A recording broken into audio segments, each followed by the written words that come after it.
还有各位贵宾，大家好。我们今天呢是那个台湾传统周第14届，在这边今天举行。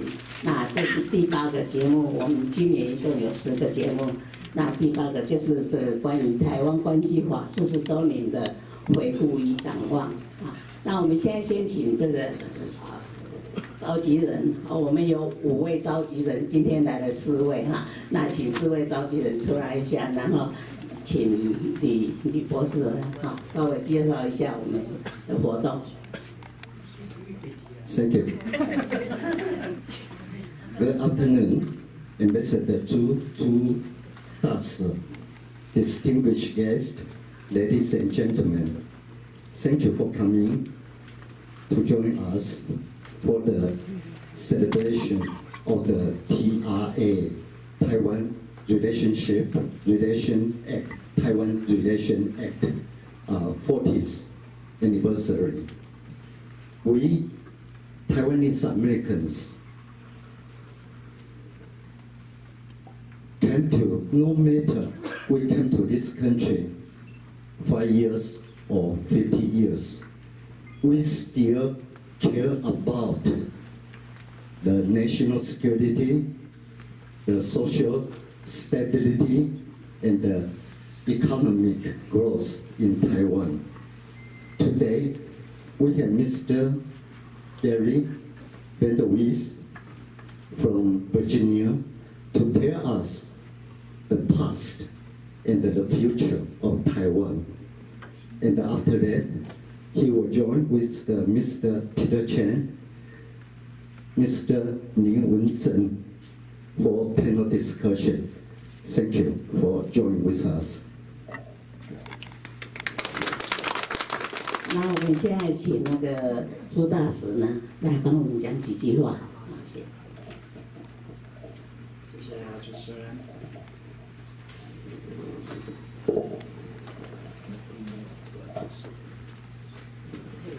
Good afternoon, ladies and gentlemen.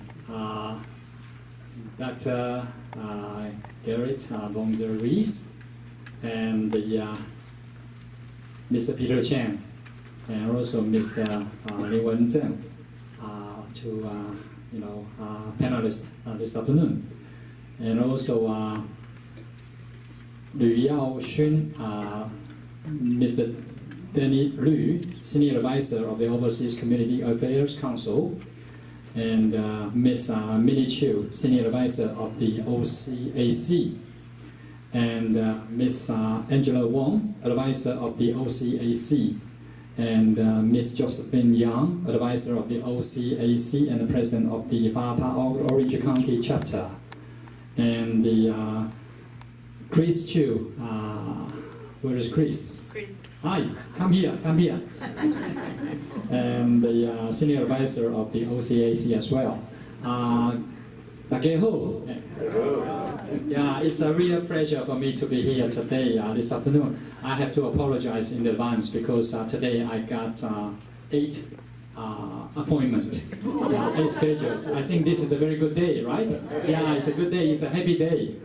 It's my pleasure to join everyone here at the forum of the Taiwan Relations Act today. As we all know, this year marks the 40th anniversary of the Taiwan Relations Act, which means TRA. Ever since its enactment in 1979, the TRA has been the foundation for the staunch friendship between the United States and Taiwan, and the values shared by the two countries. On the legal basis provided by the TRA, the exchanges between the two countries have continued to be robust and comprehensive. As we promote bilateral ties in the fields of security, trade, investment, tourism, culture, and education as well. As we commemorate 4 decades of enduring partnership, we are glad to see that our relations with the U.S. are growing stronger than ever. The bipartisan support of the Capitol Hill has been phenomenal this year. On April 30th, the U.S. Senate unanimously adopted a resolution reaffirming U.S. commitment to Taiwan and to the implementation of the TRA. And on May 7th, the U.S. House Representative unanimously passed the Taiwan Assurance Act of 2019. And they also adopted a resolution reaffirming the U.S. commitment to Taiwan and to the implementation of the TRA. We sincerely thank the United States Congress for their endorsement and a strong support. On top of that, it is also our great pleasure to learn that the Coordination Council for North American Affairs, CCNAA, the organization established in 1979 for Taiwan to manage relations with the U.S., will be renamed as Taiwan Council for U.S. Affairs. The new title better reflects the nature of the Council and shows the deepening ties between the two countries. While we are celebrating this year's Taiwanese American Heritage Week, I would like to take this opportunity to thank the organizers of the Heritage Work events and our Taiwanese community in Orange County. It is with your efforts in promoting Taiwanese culture that we could bring the U.S. and Taiwan closer together.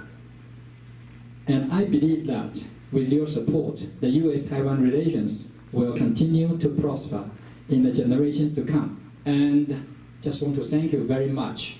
And please bear in mind, the Taiwanese, especially the Taiwanese American, you are the luckiest. You are the top elites of the old Chinese-speaking world. As you know, over past 5,000 years, actually there's no, if I may say that, there's 25 dynasties rise and fall in Chinese continent. And according to scientists' evaluation, our DNA will be transformed permanently through seven generations of influence. So that will change your DNA permanently. And in China, actually, there's been 80 generations. So there's no DNA, this kind of concept in Chinese blood. Believe me, because imperialist systems, authoritarian, totalitarian. So it's very difficult for the Chinese, average Chinese, to believe that there's a individualism, there's a separation of power, there's a rule of law, and there's a constitution, etc. That's very Western ideas based on the human rights, and so this is very important for Taiwan because we are experimenting with democracy, with separation of power, with rule of law, not rule by law, which is very contradictory to the Chinese ideas, So without this, I do believe that the Taiwanese American, you are playing a very vital, important role for Taiwan to transform it from a very traditional Chinese culture, a Chinese society, a Chinese mind, into a modern society, into a civil society. And this is very important. And the human history is actually, we experience with democracy less than 2 centuries. And there's the majority of the citizens of the globe actually are not enjoying the democracy so far. So we are so lucky with all your support and with all United States stay behind, so we can move forward. And I do believe that we will do something special. And Taiwan, you can imagine that it's bigger than itself, and beyond our imagination, we can do something in the future. And so thank you very much in this special moment, this special place, to know you and to be known by you. 谢谢哈。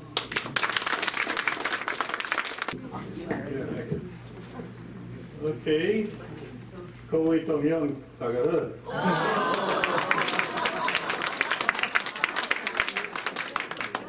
Josephine, thank you very much for the invitation to the Taiwanese American Heritage Week Board, and Papa, and thank you very much, Ambassador Cho, for your words. Really appreciate you being here, and thank you very much to all of you for being here.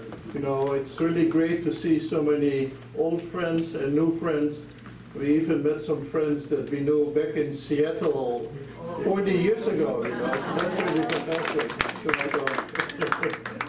So, and I think it's also very wise what was said earlier, that the Taiwanese American community is so concerned about Taiwan and really never forgot about Taiwan, that we really want to work for the well-being, the democracy, and the future of Taiwan. And of course, the Taiwan Relations Act is one of the most important aspects in U.S.-Taiwan relations.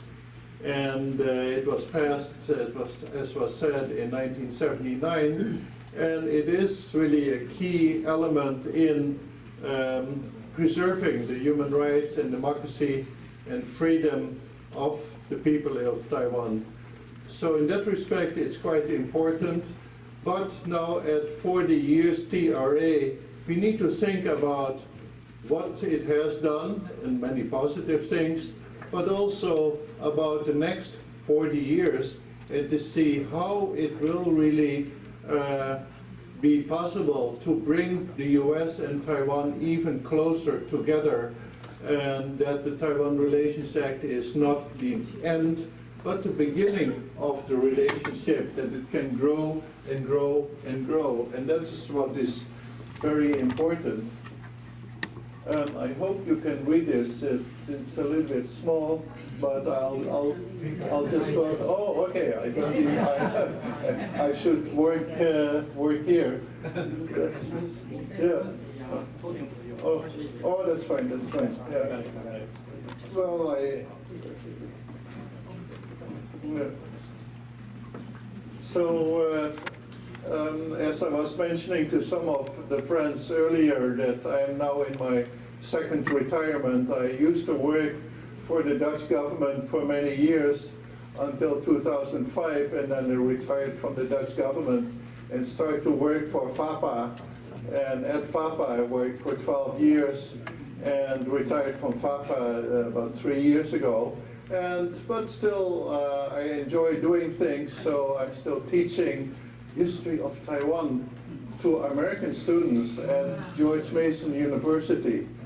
So my main point in saying that is, if you want to talk about the future of Taiwan relations, you have to talk about the past a little bit. So I'll focus a little bit about the politics and diplomacy of the US-Taiwan relation.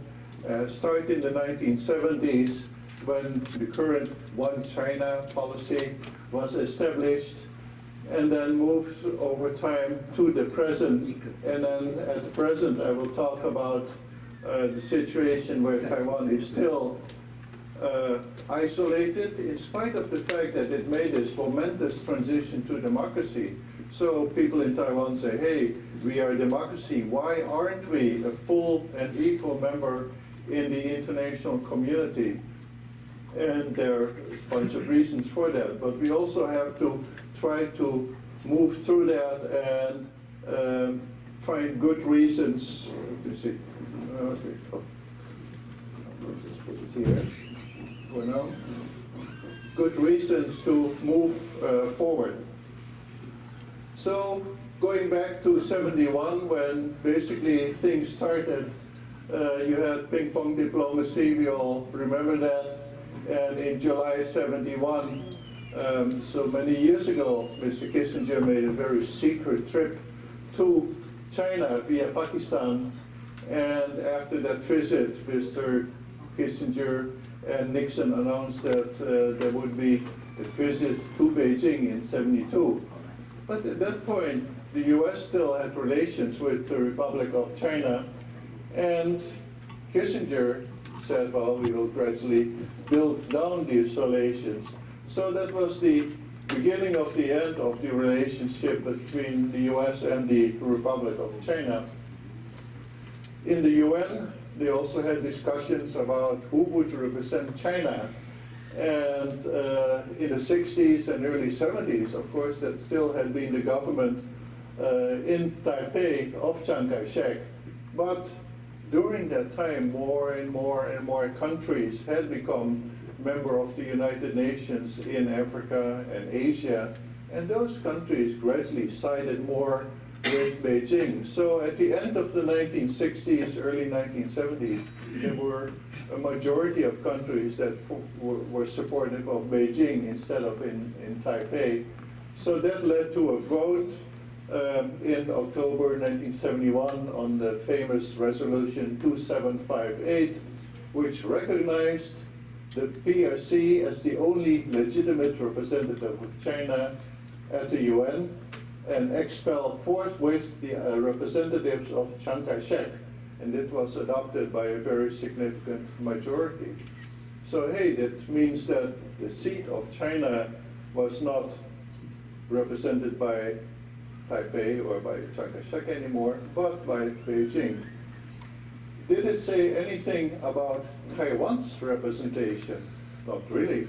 This whole resolution 2758, Taiwan wasn't even mentioned in there. But the practical effect was that Taiwan, as everybody saw it, was kicked out of the United Nations. Because the Kuomintang government was really equated with Taiwan as it was ruling the country. There was no distinction between the government and the country. Actually, in the United States and the United Nations, there were some people for a dual representation. They said, well, there are two countries there, why shouldn't we have two representatives? And Mr. George H.W. Bush, the senior, was actually quite strong. He was fighting very much for it. But Chiang Kai-shek did like that, so he pulled the rug from under this effort. And of course, Mr. Nixon and Kissinger didn't like it either, because they had just made some new friends in Beijing. So the basic question remains, is the ROC the same as Taiwan? Question mark. And I think we have to analyze it very logically and say, hey, it's very different because Taiwan had been there all along. It's been a place where people live. You have Taiwanese, and you have a very different history. And the name is actually originating from the time when we, the Dutch, were in Taiwan. Because when the Dutch came to Taiwan, they landed in Anping, and there were some Aboriginal people there. And so the Dutch tried to communicate with them. And those people said, Taiwan, Taiwan. And, well, we didn't know what that meant, you know. So, but it probably meant that it was a sandy beach where they landed. And some people say, well, in the language of the Aborigines at that time, it meant visitor, outsider, so we welcome you. But that became the name of Taiwan. So that history is there. And of course, the ROC has a very different history, which originated in China in 1911. They ruled the mainland until 1949, and then transplanted to Taiwan. So I think you have to say that it was very different, but between 1949 and 79, they kind of merged into each other. So by the time of the end of the 70s, when anybody said Taiwan, and that meant more or less the same as the Republic of China. But the very interesting thing was this Taiwan, this entity, made the transition to democracy. 79, not very democratic, as you all know, because you lived there. But in later years, it became a democracy. So, and then from 1992, Taiwan said, hey, we are a democracy, so we should be accepted by the international community as a full and equal member. But still, the name of the country was ROC, and the same at Constitution. So the question is that still a tenable situation if you want to be accepted internationally as a free and democratic country? So, and that's the conclusion of this part of the discussion, we have to make clear to ourselves and to others that there is a very significant difference between the ROC in 1971, that was kicked out of the United Nations, and Taiwan in 2019, that's a free and democratic country. Two totally different animals, and for the international community, it is so important to understand that. If our American friends don't understand that, they will never be able to help us find the right solution.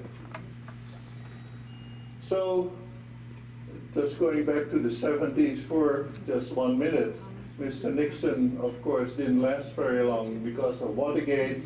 He had to depart in 1974, and the whole idea of normalizing relations with China kind of dropped into the water for a while. Then Mr. Ford came in, and he was holding the fort.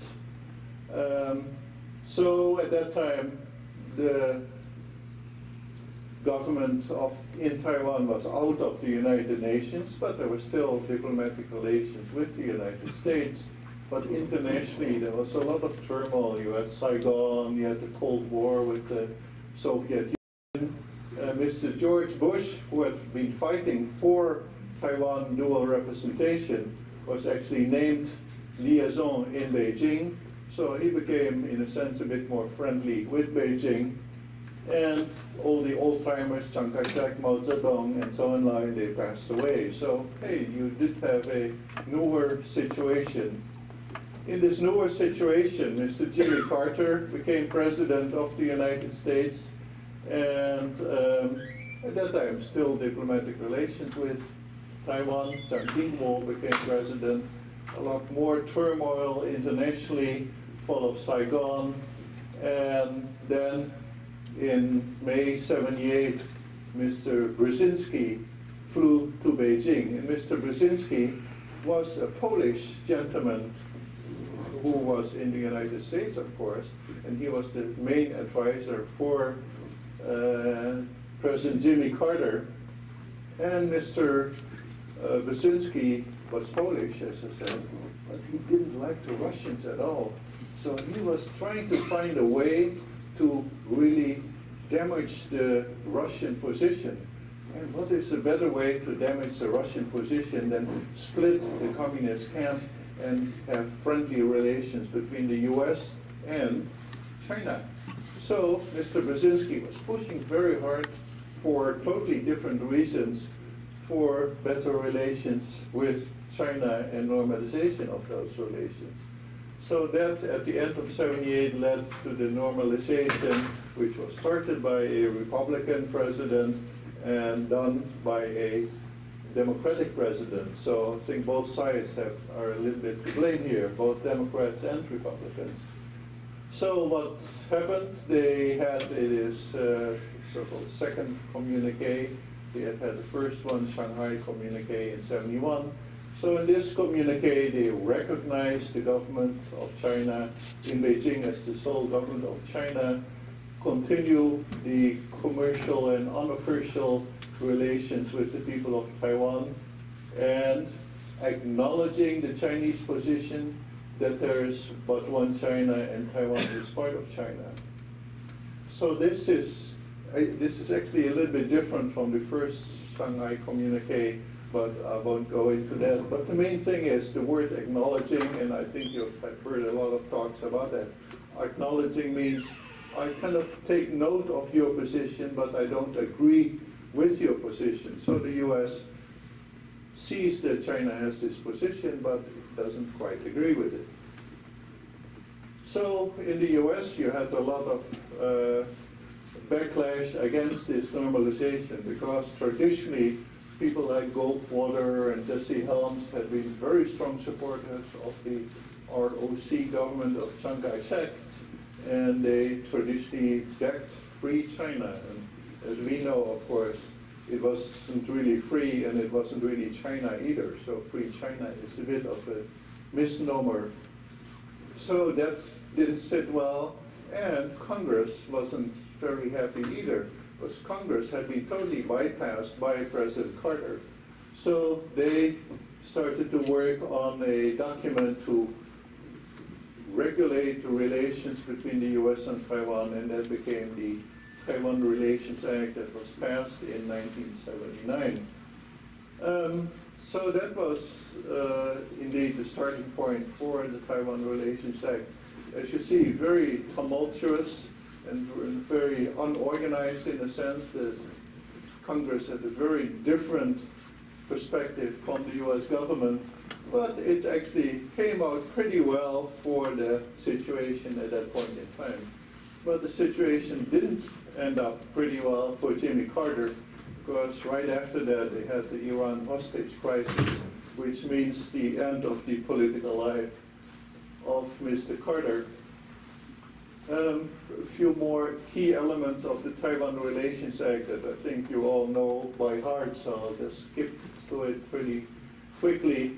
Peaceful means it's really the basis for the United States that the relations between Taiwan and China are resolved by peaceful. It means no war, no threats of war, no boycotts, no crossing the center of the Taiwan Strait, anything like that.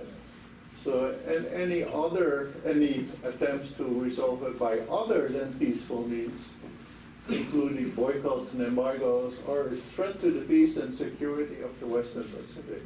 Well, that's pretty strong language. It doesn't say, yes, right away, automatically the US will jump in, but the US considers this a threat and will, through its normal decision making, make a decision of how to respond to that. So that is quite positive. Also the mention of the human rights of all people in Taiwan in the Taiwan Relations Act, very important.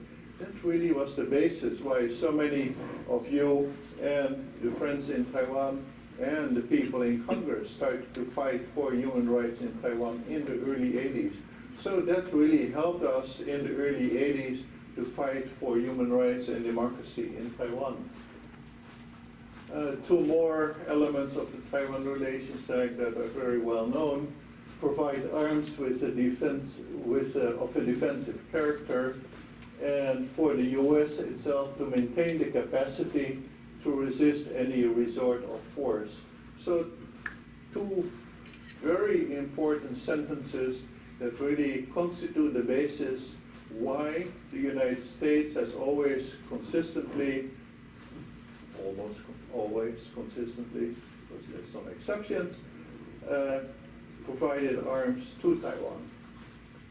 So, and just one more, that nothing in this act may be constructed as a basis for supporting the exclusion or expulsion of Taiwan from membership in any international financial organization or any other international organization. Well, it is actually pretty good that basically the US supports Taiwan's participation in international organizations, but the problem is, have they really done that very well?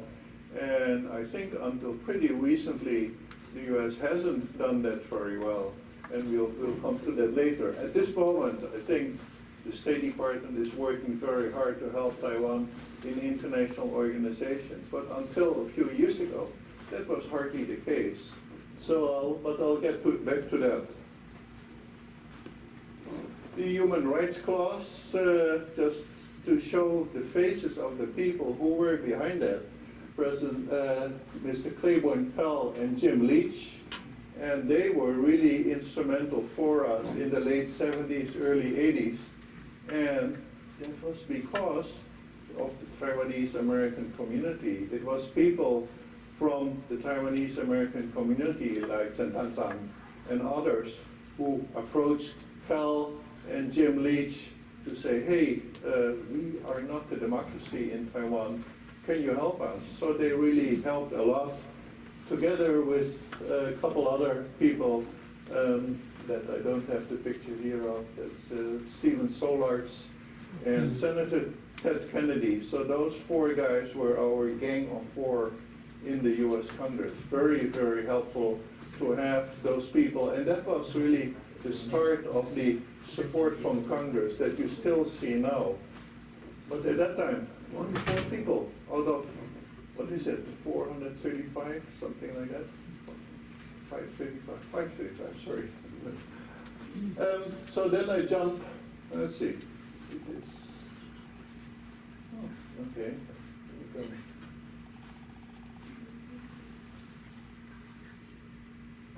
Okay, so then in the 90s, after Taiwan had achieved its democracy, then we felt, hey, we should be recognized internationally because we are now a democracy. So Lee Teng-hui started Gulf diplomacy and other things, and we had the Taiwan in the UN campaigns, and also Taiwan in the World Health Organization. So that was a very new situation where, as the Taiwanese American community, we felt we could push forward and maybe make some breakthroughs. That's kind of got hurt a little bit, let me put it in that way, by an initiative by President Bill Clinton. President Bill Clinton, in 1998, he basically said the three no's, and the three no's are, hey, we are not supporting of a one China, one Taiwan, or two Chinas. We don't support Taiwan independence, and we don't support membership in international organizations that require statehood. So this was really a step backwards for the United States. That was not part of the Taiwan Relations Act, because in the Taiwan Relations Act and the 1980s, the US had basically said, well, we are agnostic about Taiwan's future status. We only want to have a peaceful process. We don't support independence or unification. We don't oppose independence or unification. But now suddenly the US only said we don't support independence. So that was suddenly very much of an imbalance. Why do I mention that now? Because those terms are still part of US policy at this point in time. If you talk to somebody from the State Department, then he'll basically tell you the last sentence there. We don't support membership in international organizations that require statehood. So those are some of the early steps that we should push for elimination. Those are low-hanging fruits, in a sense, to use that example, of improvements that can be made. Do away with these kind of guidelines with unbalanced statements like no support for independence. So here, here's basically what I just mentioned. The US position was that it took no position, neither supported nor opposed independence or unification, only a peaceful process. So that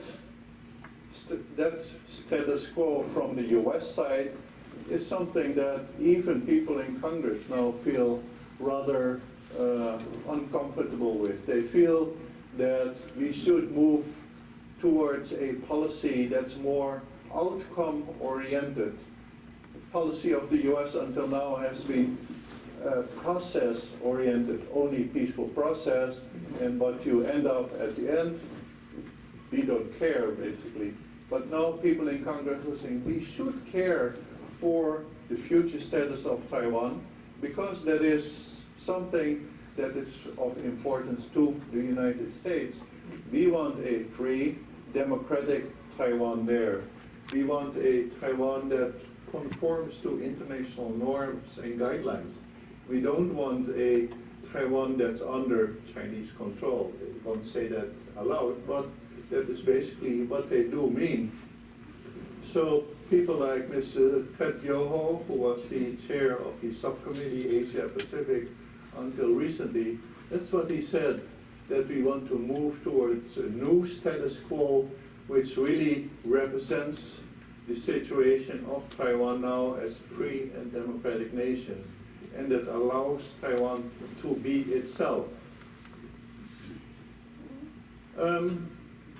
In this whole context, you see that the Congress has become more and more active.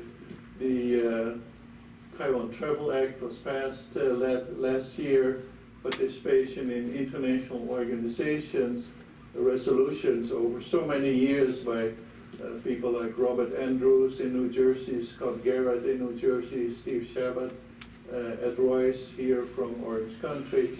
So a lot of people feel the present situation is not totally acceptable. We should move towards a better situation.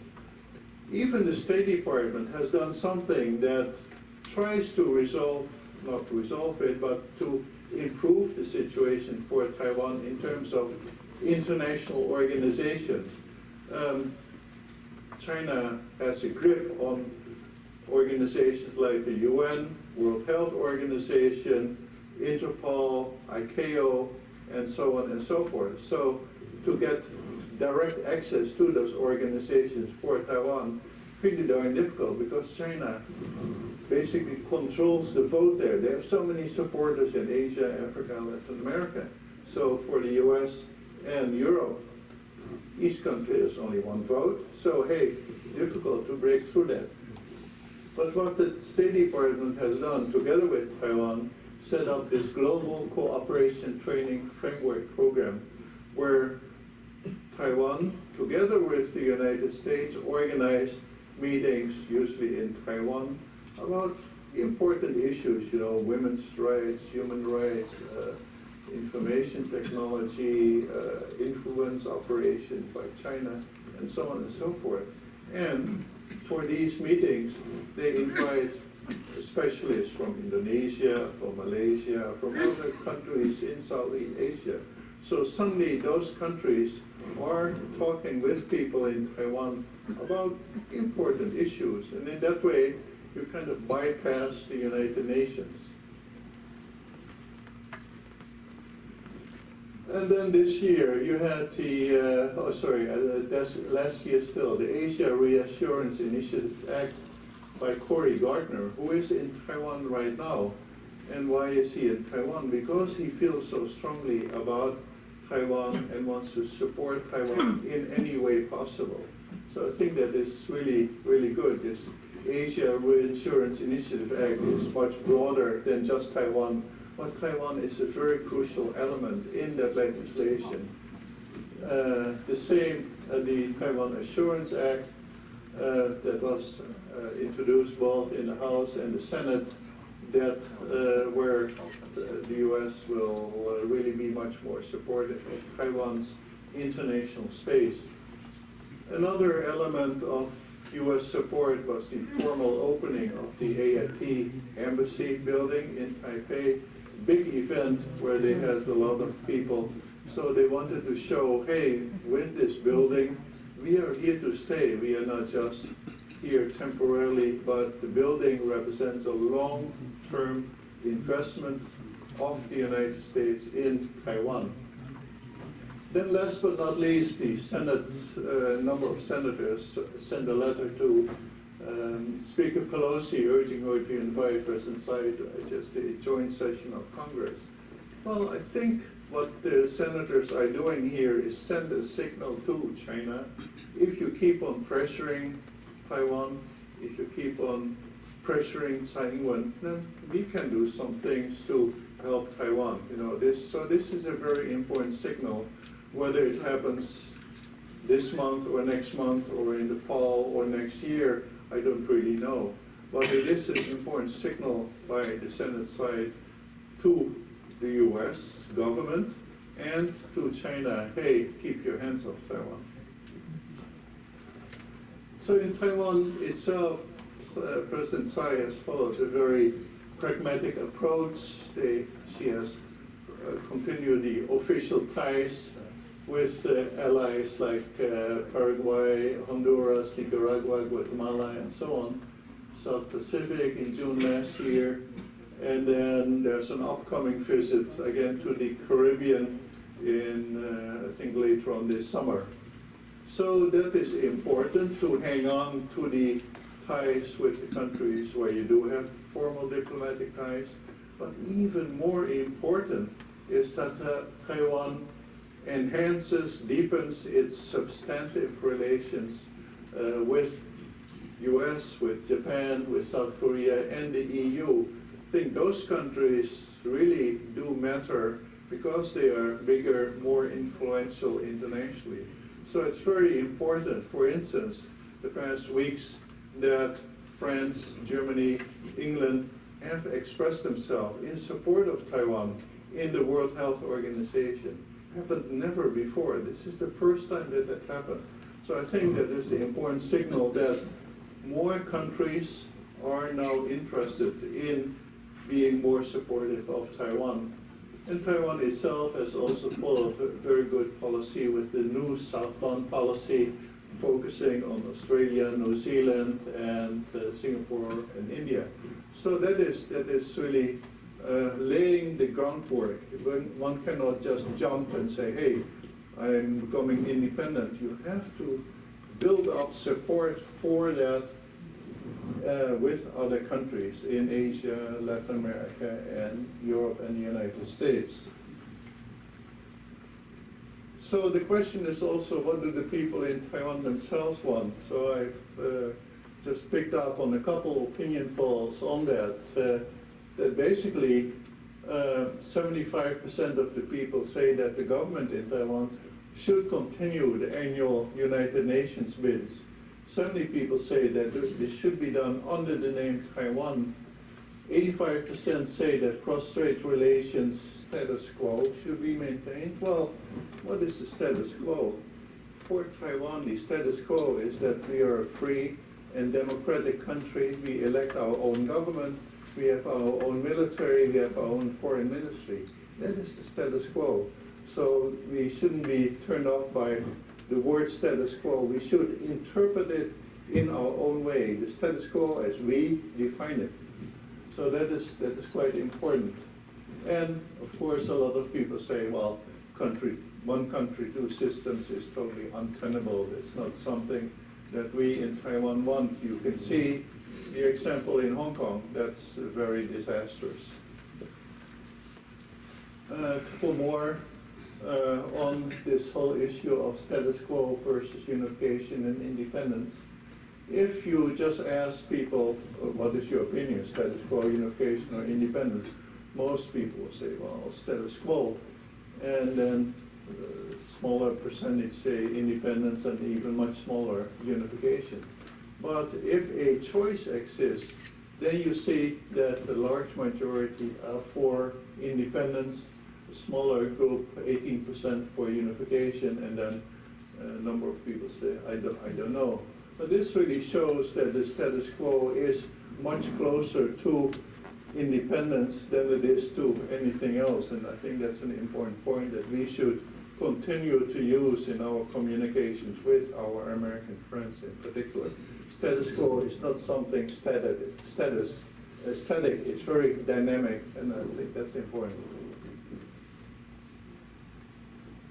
So again, about status quo for a minute, to Taiwan is being a free and democratic country that charts its own destiny. To Beijing, of course, the status quo means something totally different. It says, well, that we are the government that is recognized as the government of all of China, and everybody else recognizes Taiwan as part of China. No, that's not our status quo, right? In the US, kind of something in between, a little bit more fuzzy. Yes, we do have relations with Beijing, but informal ties with Taiwan, peaceful resolution, and the future of Taiwan needs to be determined with the consent or assent of the Taiwanese people. So now, and only now, starting to talk about the future, but this is a very important part. If you want to talk about the future of beyond the TRA at 40, there are basically three schools of thought. Some people say, well, the status quo has been pretty good to us. If it ain't broke, don't fix it. We should continue it more or less as it is, no real changes. There are other people who say, well, within the current One China policy that we do have, we should push the envelope. We should say, yes, the TRA has served us well, but there's still significant room for improvement, for things to do together with Taiwan that still fall within the premises of the One China policy, but at the same time really enhance, deepen, strengthen the relations with Taiwan. And actually quite a number of people in Congress and even in the State Department fall in this category. And then the third school of thought is really push for normalization of relations, saying Taiwan is very different from the ROC in '79. We should not perpetuate Taiwan's isolation, because the TRA really has led to a situation where we continue to say, well, we have informal relations with Taiwan, and that's okay. And for people in this category, that's not okay, that we should push for more normal relations. So move away from the one China policy. One China policy is not really adequate anymore, if it ever was, and we should move towards more normal relations. So basically there are three ideas on how to move forward, and those are, in my view, three parallel processes that need to be run through by each of the actors in parallel. There's of course important cross-linkages, but it's time for Beijing to look at Taiwan in its new light. It has always looked at Taiwan as the tail end of the unfinished civil war with the Kuomintang. For some reason, they haven't really realized that, hey, in Taiwan there's now a new situation. Those people who constitute the old Kuomintang are a very small minority. The large majority of people in Taiwan want to have peaceful existence, coexistence with China. So for Beijing to continue this zero-sum strategy of militarily and economically and politically pressuring Taiwan is not really leading to a positive outcome for cross-strait relations. So these ideas need to be pushed with Chinese scholars, Chinese officials. The bottom line is that peace and stability across the Taiwan Strait can only be achieved if China accepts Taiwan as a friendly neighbor. So that is a point that perhaps US officials, European officials have made insufficiently vis-a-vis their Chinese counterparts. But okay, this is one trajectory. The second one is that US and Western Europe have to reimagine, as I call it, the relations with Taiwan. So it's important for them to realize Taiwan now, 2019, is a vibrant democracy. It's not the repressive dictatorship of 1971. So we should look at Taiwan in its own light and in its own right, as I always say, and not as a component of relations with China. Too often, the media, Reuters and AP and UPI and whoever else, the first sentence they say anything about Taiwan, they say, oh, this will endanger or this will damage the relations with China if there's any move towards improving of relations with Taiwan. Let's, and that's my suggestion to international media in general, let's separate Taiwan from China, look at Taiwan in its own light and say, hey, there's a democracy. Why shouldn't this democracy be free and independent and part of the international community? So we should, and this is the message to other countries and the US, bring Taiwan in from the cold of its political isolation and start working towards normalization of bilateral relations. And then in the international organizations arena, we should emphasize, well, you have the principle of universality, right? Doesn't that say that a people of 23 million should be part of your system? So Taiwan should be not just a participant or observer in international organizations, but a full and equal member in international organizations. That is really important. So this is the second trajectory. Then the third one is in Taiwan itself, people or the country of Taiwan needs to reinvent itself. And that's an ongoing process. A lot of that is going on already. The truth and reconciliation process, how to deal with the unpleasant past of the Kuomintang repressive period, the martial law period, or so that process has started, but that should continue. So there is a true truth and reconciliation happening in Taiwan. Right now, that's still not really the case. And at the same time, through a process of democratic reforms that already have started but still need to be ongoing, the administrative, legislative, judicial structure needs to be adjusted to the present day. Many of those structures still date from the period when the Kuomintang ruled all of China. Hey, if you rule a place of 23 million, isn't that a little bit different from back in those days? So that is also something that needs to be changed gradually. And then through their own democratic mechanisms, they should adjust the governmental and constitutional structure to the present day reality.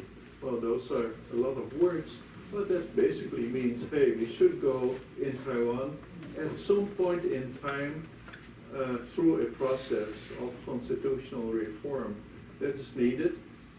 But we need to do it in a smart way. If we do it too fast, then that will run into all kinds of rocks. You need to build it up very gradually so that all actors and all participants really understand why it is necessary, so that the Americans understand why it is necessary, and the Europeans do.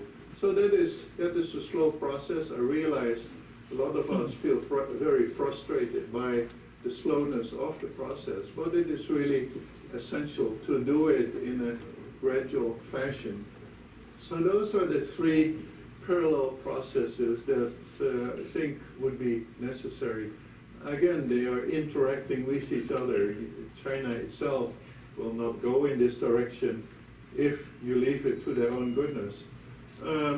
For Taiwan to go ahead too fast might have some adverse reactions from China and the US and other countries. So it is really important for US and other countries to lead the way in a sense and show China that the international community led by the US is supportive of Taiwan as a full and equal member in the international community. That is really essential, that we get the US to do that for us in a sense.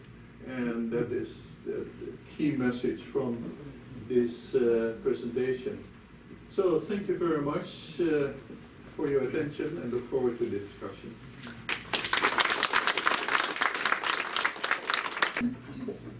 Thank you very much, Nick. Josephine, thank you for your invitation. 感謝大家。其實這個用英文好多比較有優勢，因為我喺美國大漢，所以講英文對我來講較簡單。But I'm very honored to be here. I live in LA, but I feel very warm every time I come to Orange County. Orange County to me is an example of how the community should function. And most importantly, Orange County FAPA had an excellent event where they invited the Mali Yisi. She is important to me because finally I can define my identity by DNA, not by Chinese history or reference to dynasty. So I'm very appreciative of that, because every time I try to explain why my skin is darker than usual, I don't know how to explain other than look at my DNA. So Gerrit did a very good job of presentation. I promise I'll keep mine short. What I want to do is, I'm a lawyer, so I want to analyze the text of this Taiwan Relations Act and show some background why I think TRA is actually an excellent language bill. Now, I definitely support normalization of Taiwan and US relations. So when that happens, if we want to throw away TRA, great. But before that, I think we should keep it. And the main reason is, TRA-1 is a law. It's passed. It's not just policy. I know U.S.-China relations and One China policy, it's politics. But it's extremely rare that foreign policy is law. So we always have some way to force the White House because of law. That's one reason. Second, this law is very unusual because it allows Congress to be involved. Under the US Constitution, the president has the right to foreign policy. So all the lawsuits against the president about foreign policy, the Supreme Court will say, this is foreign policy, this is president's prerogative. You cannot challenge the president, even if you hate the president, right? But in this case, the law, TRA, provides that Congress has been involved. And the main reason is, like Gerrit mentioned, when President Carter wanted to switch sides, he was actually a little bit afraid of Congress. He notified Congress in December 1978, around Christmas time, because he knew a lot of members of Congress would not be there. Right? But once he did that, he knew as soon as Congress came back, they were going to be upset. So Carter had to think of something. So he offered a bill, right? So congressional record actually shows that in early January 1979, the president gave Congress a draft bill, right? He says, okay, I understand you're angry, but here's the bill. That's how we address Taiwan issue. Luckily, Congress says, no, wait a second. We're not just going to pass what you tell us to pass, okay? So looking at the records, White House had their Secretary of State team testify, right? Secretary of State Vance testified February 5th, 7th. Congress says, wait a second. Don't send your team here. We want the real people to testify, right? So it's very funny that Taiwanese American actually was involved. The record shows February 15th, there are two people that testified that are important. First is Jim Leach, who's Gang of Four, first for Taiwan. Second person is Dr. Po Ming, also testified. So it's part of the record, right? So this part is why the TRA actually includes provisions normally you don't see. I'm actually doing research, and I'll keep you guys posted what Dr. Po Ming actually said and influenced. But Taiwanese Americans, Po Ming actually was involved in this process. Right? So this is very funny because the bill will say January 1st, 1979, right? This is what AIT says goes into effect. But the bill was actually passed later. And if you notice, so President Carter's team went to the full committee, right? And then later, the subcommittee had hearings. So this is very different for those of you involved in Congress advocacy. Usually a bill starts with subcommittee, then goes to the full committee, right? Then goes to the full floor. So what President Carter tried to do was, okay, Congress, here it is, right? Pass it. And then people in Congress says, oh, wait a second, we're going to start over, right? So this is literally what happened. They went to the committee, they got kicked back to the subcommittee, then went back. So the story is, Congress was not happy with what Carter did. They wanted to change things. So there is a report that went with the bill that not a lot of people saw. So I pulled a copy. It explained the purpose of the bill, right? So a lot of people says TRA and One China policy, One China principle, right? Now, One China principle is what China thinks, right? I would tell you, look, U.S. also has a One China principle. It's right here, right? It's the Declaration of Principles at the top, right?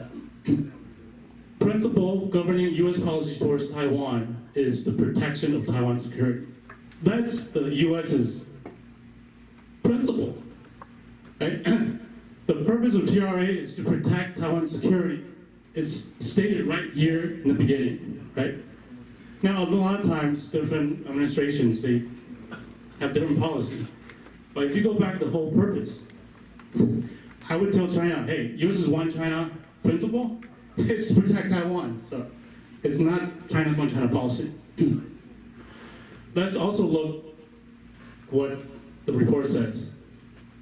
Any armed attack against Taiwan is grave concern to the U.S. Right? So a lot of people ask, is U.S. going to protect Taiwan if China attacks? I cannot guarantee you 100%. But this law and the report says Congress already thought about the potential of armed attack. To them, it's a grave concern to the U.S. Right?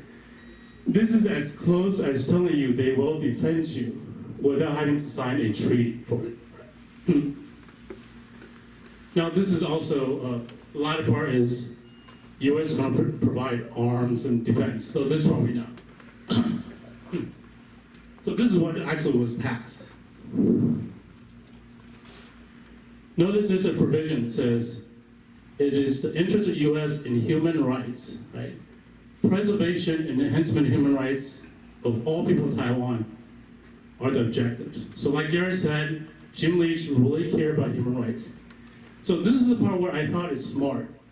Because within human rights, recognized by the world is the right of self-determination. That is human rights, okay? So within TRA, there's a lot of hidden language that you can use.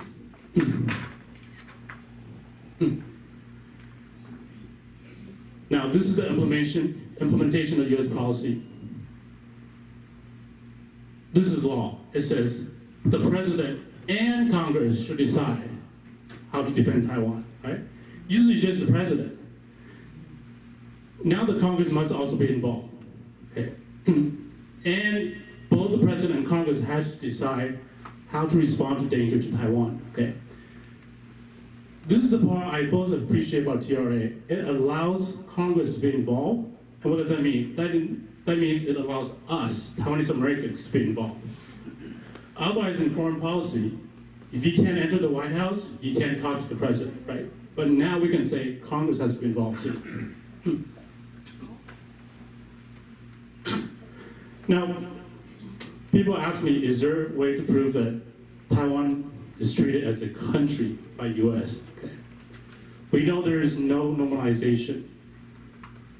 But TRA says, even when there's no normalization, when there's any laws that talks about countries, it applies to Taiwan. First part, whenever the laws of the U.S. refers or relate to a foreign country, such laws shall apply with respect to Taiwan. So this is saying, okay, even though we don't formally recognize you, but you're still treated as a country by U.S. law, okay? So this is going 9 yards. There's no recognition, but the next step is, U.S. is already telling you, yeah, we see you as a country.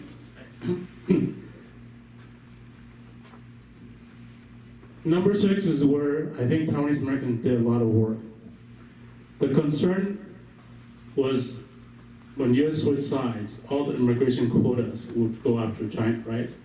So for example, if you want to immigrate to U.S., if you apply and you're treated as China, right, you might wait forever, right? So it says, for purpose of Immigration and Nationality Act, Taiwan may be treated in the manner specified in the first sentence of Section 202B of that act. So what is that act? Each independent country or self-governing dominion shall be treated as a separate foreign state for this purpose of a numerical level. It is saying Taiwan is just like this. Taiwan is an independent country, self-governing dominion, right? And it has its own quota. So that's the second place the law says Taiwan is treated as a country.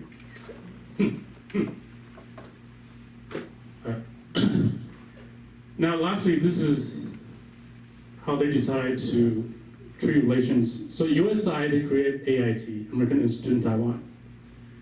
In the past, there's talks about changing the names, right? Because we want AIT to change something more formal, right? Now, this is a little harder because the law requires it to be called AIT unless the president designates something else, not Congress. president, okay? So if you want to change AIT's name, the president has to agree, so that's a little harder. Next section says, well, how about the other side? So when AIT was created, Taiwan side was called CCNAA. Now honestly, until 2 years ago, I had no idea what that means, right? It's Coordinated Council of North American Affairs, right? So you have AIT and CCNAA, right? So CCNAA gets to be decided by Taiwan. Instrumentality established by Taiwan. So Taiwan gets to decide to call it whatever it wants, okay?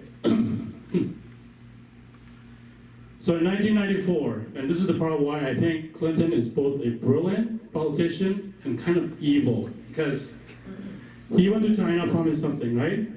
The Taiwan side, he let Taiwan change CCNNA to TECRA. 好，所以那个代表处 right, 我们大使馆叫做 TECRA, Taipei Economic Cultural Representative Office, right? So it was changed in 1994, right? But the funny part and the strange part is, so every CCNNA in the US is changed to TECRA, but the office in Taiwan didn't get changed, okay? Nobody know what happened, okay? Most likely is it was not discussed because it's located in Taiwan, so Taiwan gets to decide. So technically, Taiwan doesn't need to ask US to change the name, right? But at that point, Clinton says, okay, you can change to TECRA, and Taiwan was happy, right? So there's a positive news last week that Taiwan finally changed CCNNA to Taiwan Council for U.S. Affairs. Now people ask, is this big news, small news? I think in general, when you could put Taiwan and the U.S. in the same name, it's good, right? Because you don't want to use Taipei, Chinese Taipei. Now, is it a big breakthrough? Probably not, because Taiwan gets to change its name. But I think it's a positive step, because if he can use his name change, then next time says, hey, we already changed this, why don't we change TECRA, right? So that'd be a big breakthrough, right? Now, Gerrit mentioned Taiwan Relations Act requires U.S. to maintain the same relationship culturally, socially, economically, right? So a lot of it has been done. So for example, visa waiver, right? Now you don't need to, now Taiwan visitors don't need visa, you could just go online, right? And the history behind this actually is, give a lot of credit to us, okay? Because the process to get visa waiver, it's a law. US look at data, it says, how many percentage of people visitor from Taiwan skip, meaning didn't return or didn't follow laws, right? What kind of security system do you have? Your chips. So it's a process. So under President Bush Jr., the son, started this process, Taiwan was considered, okay? So it took almost 8 years, okay? Starting with Abian era, okay? And so when it finally was approved, it was first year of Ma Ying-jeou, right? So Ma Ying-jeou took credit for it, okay? Ma Ying-jeou says, look at me. I got US so comfortable with me that you guys don't need visas, right? But it's not true. It's take forever for the process, okay? And, thank your relatives that came and went back to Taiwan without overstay. That's a big reason too, okay? Now, other stuff that Taiwan relations help is when you come into US, you could put Taiwan as your origin, your country of birth, right? US passport as well. That's also based on TRA. Now, TRA is most notable for providing arms sales, right? So people want to know, what about military arms sales? I think over time, US has sold weapons to Taiwan. The problem is it's never regular, right? It's always depending on the mood of the president. So sometimes you go by and there's not much arms sale, right? So that is the problem. Another problem is trade. I think overall U.S.-Taiwan trade has increased, but there's no free trade agreement. Right? I think Taiwan side really wants to have a free trade agreement with the U.S. because you don't have to rely on China. Right? So that's the two issues. Let me briefly thank all of you for Taiwan Travel Act. So the main purpose of Taiwan Travel Act is just normalize relationships, take the next step, okay? Basically, the Taiwan Travel Act says there should be the highest level visits. There should be no restrictions, right? If Taiwan president wants to come to US, GC, he should. Now, when we worked at FAPA, we never expected to say, oh, it passed, President Tsai can come next day. That's just not realistic. There's a lot of politics. But it's another step, right? The reason why I think it goes back to TRA, because TRA allows Congress to be involved. Congress to be involved allows us to be involved. For Taiwan Travel Act, the idea started in 2004. We've been pushing it for 12 years. The reason why we were able to pass it, okay, honestly, one, I have to give some credit to President Trump because he signed it, right? Second part is, I give a lot of credit to us, especially Orange County. Now, I'll tell you why. Everybody knows Ed Royce, right? He's a huge supporter, and he was one of the biggest reasons why this passed. We maintain a very good relationship with Congressman Royce and his team of assistants. And that's due to work like Josephine and Nick and everybody. Why that's important? Because when we first started to push this in 2017, we heard no news for about 2 or 3 months. And then at one meeting, the assistant told us, well, you know, it's very strange. How come only you guys are pushing it? Like, other people are not that supportive. So I pushed, I said, what do you mean, who? He said, well, you know, like, Chamber of Commerce, TechRo, they're not that enthusiastic. And I said, what do you mean, not enthusiastic? They said, well, there's a list of things, we talked with them, and when it came to Taiwan Travel Act, they told us, well, this is not that necessary. I go, really? So without them telling us that, we never know what the situation is. So what we did is, in second time to DC, we called Taipei, right? We actually flew back to Taipei.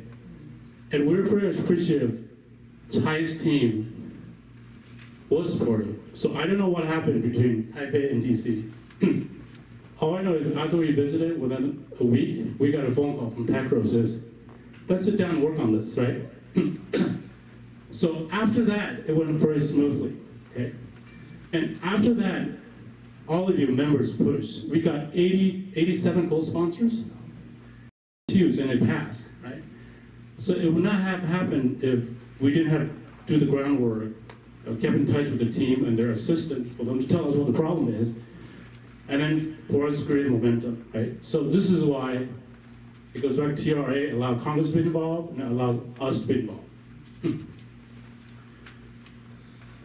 Now, Taiwan Travel Act passed, it's also positive because now it creates all sorts of possibilities, right? No restrictions, highest levels. Okay? Taiwan wanted to build, well, Taiwan needed submarines, right? But nobody wants to sell submarines to Taiwan, okay? Now it's changed. US still hasn't sold submarines to Taiwan, but US allowed technology to be exported to Taiwan for Taiwan to make it themselves, right?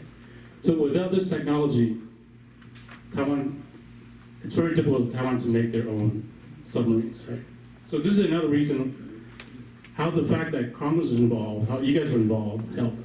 The biggest thing I think Taiwan Travel Act needs to focus on more is economics. Taiwan's way over-reliant on China, right? And I think President Tsai has a very good southbound policy to diversify. But when you add up all those countries, it still doesn't meet the market of US. Okay? US is like a big pie, right? So I think the next step that we should try to push in our relationship is a economic trade relationship. This is a data I pulled a while ago. It should be updated, but it's still, the ratio is still the same. Taiwan exports twice as much to China than to US. This is my last slide. I say this because, to me, this is a major breakthrough. Okay. This is Nancy Pelosi, Speaker of the House, third in line to be the president. She showed up to speak at celebration of TRA 40th. Right? So this to me shows two things, actually three things. One is how important TRA is to US policymakers, that the Speaker of the House is willing to show up. Second, I think it also shows Congress is very comfortable working with Taiwan. Okay? Now, I always tend to give a hard time to Huaijiabu, but you got to give credit when it's due. Right? When they've done good work, you got to give them good work. So this picture shows TRA from initially, when there's no relationship, to now. We're still not there yet. We still haven't had bilateral relations yet, but it's as close as it could be, right? I think the only thing left to push is the voice of people in Taiwan. And I'll leave with this, is Taiwan Relations Act supports relationship between people of Taiwan and US. Right?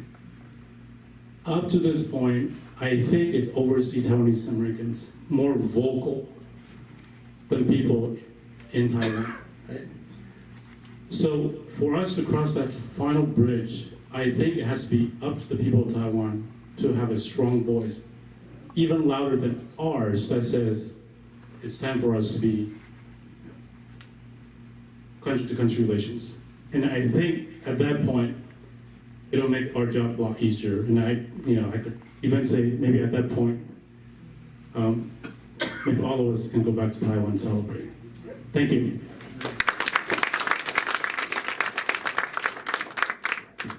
Thank you, Peter.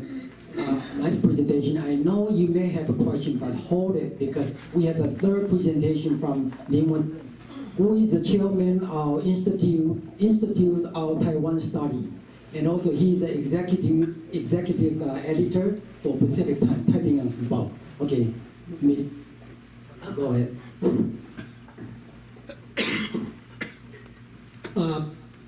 Good evening. Oh, almost good evening. Everybody, I'm very honored to be here today to celebrate this 40th anniversary of TRA with all of you. I think this is a big occasion for our community. I think Huapa Orange County should be commended to initiate this kind of projects. What Peter said, I would like to bring your attention to the last sentence Peter just said. The voice of Taiwan, people in Taiwan, is very important. TRA, strictly speaking, is the relationship between the people in Taiwan and people in the United States. Just government to government, people to people. Government to government and people to people. But I think I would like to use this opportunity to look at the way, looking back. I'm going to play the last slides, just in case I don't have enough time. Okay.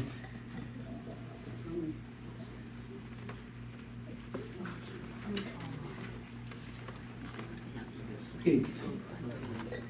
My last slides. I think this slide speaks to us, also to the people in Taiwan. The people's diplomacy, the strength of people diplomacy is so important at this current moment, at this moment, because the world is changing. the democracy with high recession.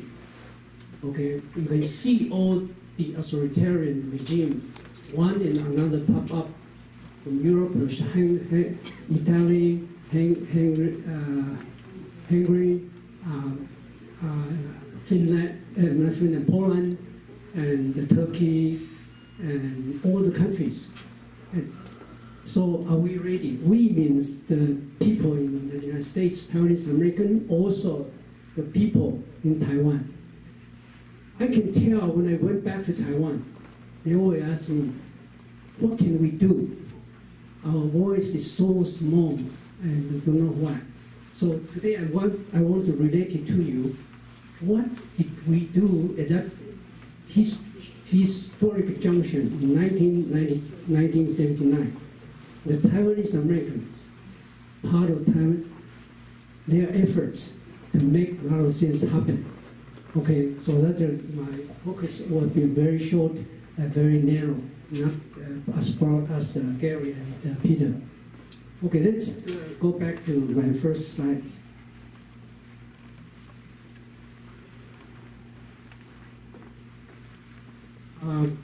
Congress passed TRA with an overwhelming majority.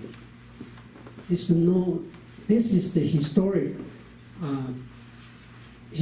events.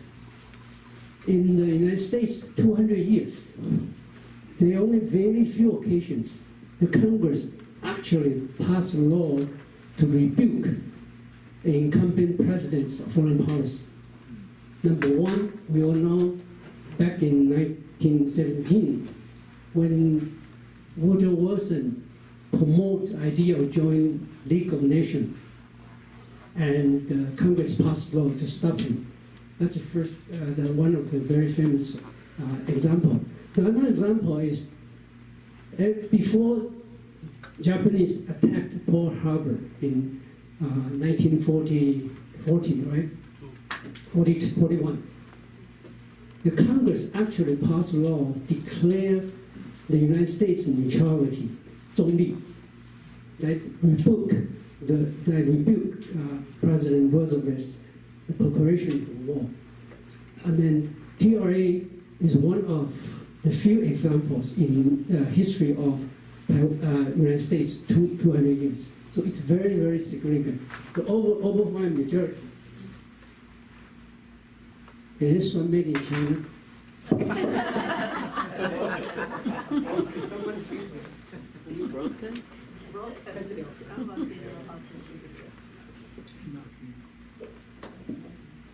I think we heard Jim Leach, this name, several times during today's presentations. I hope everybody remember his name. This particular politicians, congressman, is really worth our study, worth our respect. He's still alive. He's teaching in University of Iowa, and also in the University of Iowa's School of Law. As a matter of fact, Pacific Times published an article about 6 pages last year. He wrote last words about TRA 40. 他最后写一篇文章，甲伊当时做国会议员的时阵推行这个 TRA 时，伊的感想，现在的感想。If you're interested, I will forward a copy to the president, and you can forward those copy to. It's worthwhile study him. He was in Congress for about 30 years, and before that, he was a diplomat, the foreign affairs, foreign service. He was the few people went to Beijing when Nixon first time went to visit China, and he was one of the member of delegations to the when Beijing and China signed the formal established formal relationship. He was one of the delegates. And 1979, he was in Congress only 2 years. So she was very junior, Jimlesh, Jimlesh. 那个 we want to highlight one thing. Peter already read this one. Said, nothing contained in the Taiwan Relation Act shall contravene the interests of the United States in human rights, especially with respect to all the inhabitants of Taiwan. The next clause is very important. The preservation and enhancement of the human rights of all the people of Taiwan, thereby reaffirmed as the objective of the United States. Taiwan's human rights elevate into the objective of the United States. This is not a small undertaking. It requires delicate sacrifice and efforts. And don't forget, at that time, we don't have Papa. We really don't have Papa. But how our community, at that historic, so important junction, speak out and in their efforts change the course of history. So let's just, when we remember this, let's just reflect on that.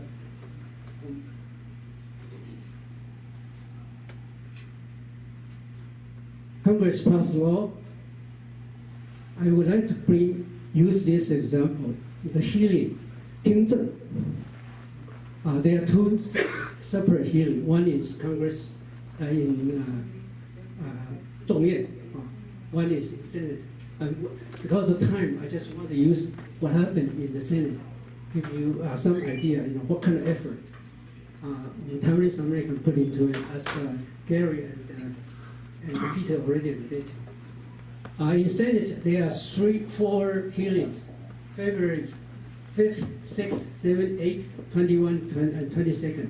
And we, Taiwanese Americans hearing is on, I believe it's 21st, if I'm not mistaken. Remember those names. Chen, Paris Zhang, he was teaching at the University of Penn State, other Penn State political science. Mark Chen, our good friends, and Chen Wencheng, Weber Chen, okay, and the Xu Pharaoh Xu. Weber represents Guo Yuxin, the Suli. Xu Huan, Chen Dangshan represent Tongxianghui系统. I already mentioned Tongmin and Wei Suimin. The last one, let's remember the Pastor Wang Zhaixin. I hope when we remember, looking back at the TRA, everybody remember his name. He influenced Jimlesh through church. Jimlesh, one of the assistants called Cindy Springer, S-P-R-N-G-E-R. Cindy Springer's father is a Mennonite missionary in Taiwan. And they are very aware of the human rights situation in Taiwan. And then Wang Zhaixin connect with her and rally all the church people, writing letter at that particular time, writing letter to influence Jimlesh. And then through the healing in the Capitol Hill, through Wang Zhaixin, and they all of a sudden all the lawmakers in the Capitol Hill come to a very important conclusion. Because in the healing, this is official record. You can go back to, just like Peter did, go back to the original record.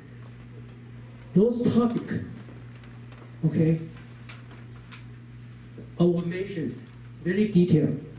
Chen Dangshan, Zhang Xicheng, Xu Huyan, Wang Zhaixin, they all mentioned about security of Taiwan, Taiwan independence, Taiwan democratic movement, the Taiwanese, the fate of Taiwanese, and unfair 1928 and the political situation in Taiwan and the dictatorship of KMT and the relationship between Taiwanese and the mainlander to China, self-determination, independence. Those kind of topics actually in the public hearing discussed very in details the first time and into the records. As a result of their effort, that's what Jim Lee, he actually mentioned. Wanton imprisonment of this descendant by ruling KMT. 用他像禽兽的手段一样的拼取手动小康来压迫这个反对党。their conclusion.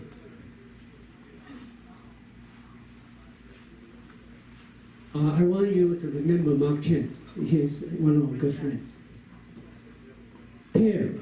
Claiborne Pear, the senator, who was chair of the hearing, asked Mark, do you have any more final statement to make? 你有啥物上尾的话你要讲？ This is Mark Chen tell them. 台湾的安全是关键是伫台湾的人民，要有一个会当信任、拥护的民主代表政府的产生。伊讲，江中山连讲，那么中华人民共和国用武力，现在安尼时阵，中华民国用武力来摕台湾。以前台湾一定要独立，而且包括中国国民党和中国共产党的干涉外口，也是因为安尼，中央人才当自我提升，迈向和平繁荣。这是陈中山伫咧听情绪上尾的conclusion。而且咱即摆咧讲这个回顾的时，你若摆转去，你就个感谢着吼。好，这个吼。 当然，我这是因为时间的关系啦，吼，我对这个没有讲过吼。这是真理事，伊含这个教会人，听情以后，伊的 conclusion 了。After listening extensively to constituents， 也宣告了吼 ，especially Taiwanese American， 这真理事讲吼 ，Member of Congress determined to put the stamp of its perspective on making of the foreign policy。我定讲这比赛，今卡头的一个拢总在7条，好像是七个 clause， 就简单的3选要给敷衍。因来为17届，佮改掉，我即摆台湾关系法。我想我要讲这，敢若一个目的尔啦，哦，敢若一个目的。今仔日咱就只纪念这个咱就只纪念这个TLA 吼，真正是爱学着 ，we have to learn the lesson. Our 先行者吼 ，whoever was ahead of us, the effort they put into, they really put their soul, their hearts, their passion, everything into it. I think, but remember, they didn't have Huapa, okay? They didn't have, we have Huapa. What a difference. And we have to inspire ourselves. When we remember TRA 40, then we can inspire people in Taiwan. So we can work together, make a difference. In particular, when everything is so flux right now, Taiwan's future always determined by the flux of the international relation. 世界愈乱的时候，台湾愈有机会。我唔是讲互世界爱乱啦，台湾问题是和世界拢总有关的。现在是一个 ，this is very important, and we have learned our friends during 1979, and then from that we put our passion into it. Support Huapa, support all the organizations, don't give up. Although 咱即马大家他们个少，他们个逼，but our hearts always young. Thank you very much.